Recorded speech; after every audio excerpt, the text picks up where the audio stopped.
Monseigneur Potvin, quel est le sens du voyage de Benoît XVI pour les chrétiens de Terre Sainte? Je pense qu'ils attendent ce voyage avec beaucoup de désirs très grands, d'être reconnus. Il ne faut pas oublier que nos frères chrétiens en Terre Sainte vivent douloureusement leur situation. Ils sont courageux, ils sont fidèles à ce lieu fondateur du christianisme. Et comment ne pas penser à eux? Ils sont minoritaires, mais ils sont en même temps souvent dans des situations sociales, des situations politiques extrêmement tendues.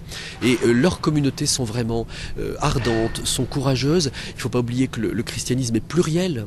Les visages du christianisme sont très, très nombreux dans cette terre sainte. Et Benoît XVI n'a qu'un désir, c'est de les rejoindre, c'est d'être un pasteur de communion et de paix. Je crois vraiment que pour eux, le voyage est important. Il l'avait déjà marqué lors de la visite de Jean-Paul II. Et Paul VI en avait été le précurseur parce que Paul VI avait désiré que cette terre sainte ne soit pas oubliée. Paul VI avait eu des phrases très fortes pour rappeler que jamais, disait-il, la terre sainte ne doit devenir le musée du christianisme. C'était une phrase de Paul VI, qu'elle ne devienne pas le musée du christianisme. Parce que les chrétiens sont vivants dans cette région. Ils le disent, ils le traduisent courageusement. Nous sommes en communion avec eux permanente et les évêques de France sont souvent en visite auprès des communautés chrétiennes. Nous avons redit toute notre amitié au patriarche et à toutes les communautés qui sont concernées.